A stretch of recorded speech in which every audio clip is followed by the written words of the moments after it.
मेरा नाम नायरा है। हम अपनी माँ की 4 औलाद है। 2 बहनें, 2 भाई। हमारे पिताजी का देहांत जब मैं 10 साल की थी तब हो गया। हमारी माँ ने हमें सिलाई कढ़ाई करके पाला। हमारी माँ चाहती थी कि हम अच्छा पढ़े लिखे और कुछ काबिल बने। माँ रात में हमें समझाती कि बेटा किसी पर अंधा विश्वास मत करना, दुनिया बहुत जालिम है। हमें माँ की बात समझ में नहीं आती और हम एक दूसरे का मुंह देखते रह जाते। धीरे धीरे दिन बीते गए और मैं 10वीं क्लास में बहुत अच्छे नंबरों से पास हुई। पूरे मोहल्ले में मेरी वाहवाही हुई। मेरी माँ का सिर गर्व से ऊंचा हो गया। मेरी माँ ने मेरा एडमिशन साइंस कॉलेज में करा दिया। अब मेरी पढ़ाई और भी हार्ड हो गई थी। माँ ने मुझे बचपन से ही सिखाया था कि सिर्फ और सिर्फ तुम्हारा मकसद डॉक्टर बनना है, और मैं अपने मकसद की तरफ धीरे धीरे बढ़ रही थी। मैं दिल लगाकर पढ़ती, मैं कॉलेज में ज्यादा दोस्त न बनाती, अपने में आप ही रहती। लेकिन एक लड़की थी, हेमा, जो बहुत ही अच्छे घर से ताल्लुक रखती थी, लेकिन वह पढ़ाई में इतनी खास ना थी। वह मुझसे पढ़ाई में मदद मांगती और मैं उसकी मदद कर देती। इस तरह हम दोनों की दोस्ती बहुत पक्की हो गई। वह आए दिन मुझे कुछ ना कुछ गिफ्ट देते रहती, लेकिन मुझे मालूम था मेरी माँ बहुत सख्त मिजाज है और वह कभी इस चीज़ को एक्सेप्ट नहीं करेगी, तो मैं गिफ्ट लेने से इनकार कर देती। इस तरह दिन बीतते गए। एक दिन मैं अपने घर के टेरेस पर गई तो मैं मौसम का आनंद ले रही थी। अचानक मेरी नज़र सामने एक घर की खिड़की पर पड़ी। उसमें से एक लड़का मुझे गौर से देख रहा था। मैंने जैसे ही देखा वैसे ही मैं नीचे भागते हुए आ गई। फिर मैं कॉलेज जाती तो मुझे लगता कोई मेरा पीछा कर रहा है।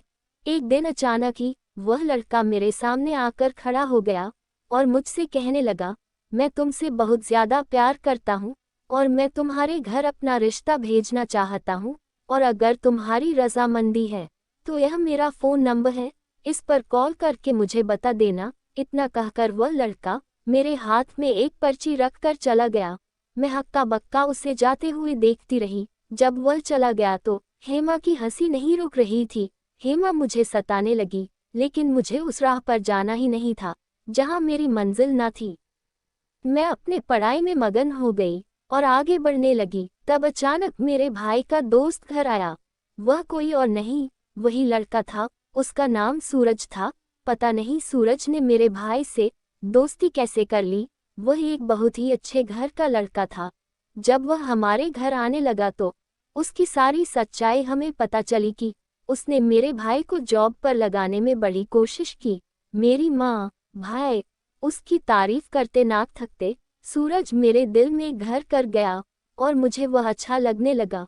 फिर हम दोनों की बातें होने लगी। पता नहीं माँ को यह सब कैसे पता चला, या वह चेहरा पढ़ने में माहिर थी।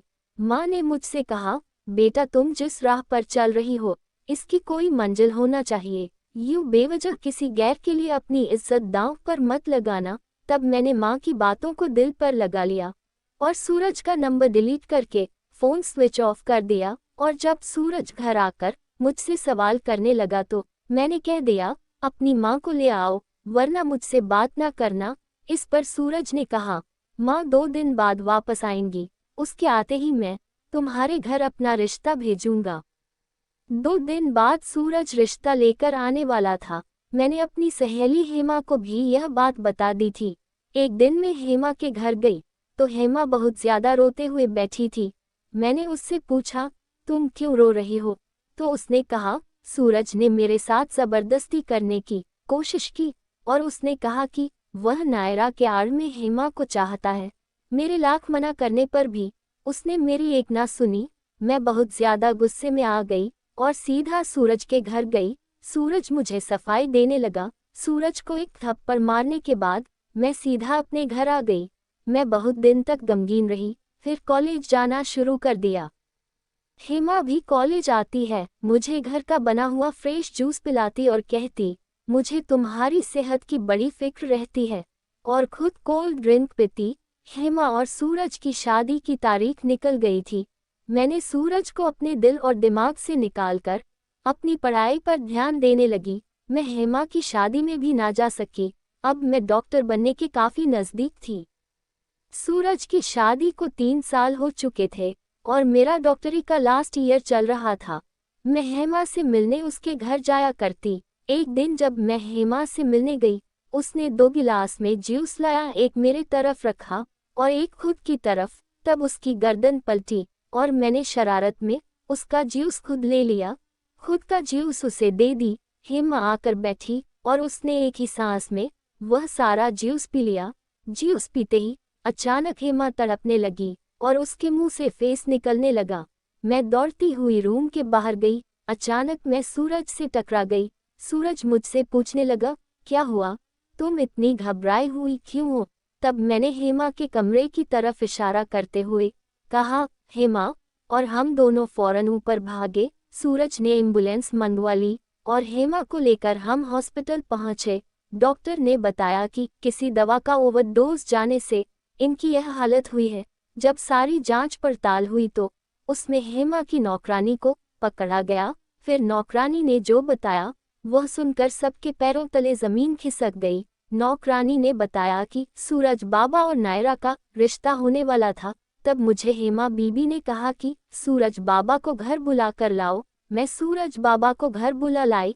तब हेमा बीबी ने उनके जूस में नशे की दवा मिलवा दी और वह बेहोश हो गए। जब सुबह हेमा बेबी दीवार से रोते हुए बैठी थी और सूरज बाबा बेड पर पड़े हुए थे। हेमा बीबी ने कहा कि तुमने मेरे साथ ज्यादती की है। इस पर हेमा बेबी के घर वाले सूरज बाबा पर केस करने वाले थे, लेकिन आपस में सुलह होकर उन दोनों का रिश्ता तय हो गया। फिर हेमा बीबी को कोई औलाद न हुई। तब हेमा बीबी को नायरा बीबी से बहुत ज्यादा जलन हसद होने लगी। उन्होंने कहा कि मैं नायरा को ऐसी दवा मिलाकर दूंगी कि वह जिंदगी भर के लिए बांझ हो जाएंगी। आज जब नायरा बीबी घर आई तो हेमा बीबी ने मुझे कहा कि यह दवा उसके जूस में मिला देना। मेरी बेटी का नाम भी नायरा है। मुझे डर लगा कि कल को मेरी बेटी के साथ भी ऐसा कुछ हो सकता है, इसलिए मैंने वह दवा दोनों के जूस में पूरी की पूरी डाल दी। लेकिन वह जूस नायरा बेबी से पहले हेमा बेबी पूरा पी गई और उन पर असर हो गया। इतना सुनना था कि मेरे पैरों तले जमीन खिसक गई। मैंने अपने प्यार के सामने अपनी दोस्ती पर यकीन किया था। सूरज मेरे सामने गिड़गिड़ा रहा था कि मैंने कुछ नहीं किया, मेरा यकीन करो, लेकिन मैं ना मानी और आखिर उसका साथ छोड़ दी। मैं दौड़ते हुए वहां से निकली और अपने घर की तरफ जाने लगी। तब मुझे पीछे से सूरज की आवाज आई, नायरा, नायरा, सुनो तो सही। तब मैं रुकी और सूरज की तरफ देखा तो उसकी आंखों में वह सच्चाई थी जो मैं इतने सालों से देख ना सकी। उसने कहा कि अब तो मेरा साथ छोड़कर मत जाओ। तब मैंने सूरज का हाथ पकड़ लिया और उसके साथ अपने घर आ गई। सूरज ने हेमा को तलाक दे दिया। यह सदमा हेमा बर्दाश्त न कर सकी और पागल हो गई। मैंने और सूरज ने शादी कर लिए। हमारी शादी को 2 साल हो चुके हैं। हमारा एक छोटा सा बेटा है और हम बहुत खुशहाल जिंदगी बसर कर रहे हैं। अब मैं बहुत अच्छी डॉक्टर बन गई हूँ। अपनी माँ की बात सुनकर मैंने अपनी जिंदगी आसान कर ली। इस तरह की कहानी, कोट्स और जोक्स सुनने के लिए चैनल को लाइक, शेयर और सब्सक्राइब जरूर करें और घंटी के आइकॉन को दबाना ना भूलें।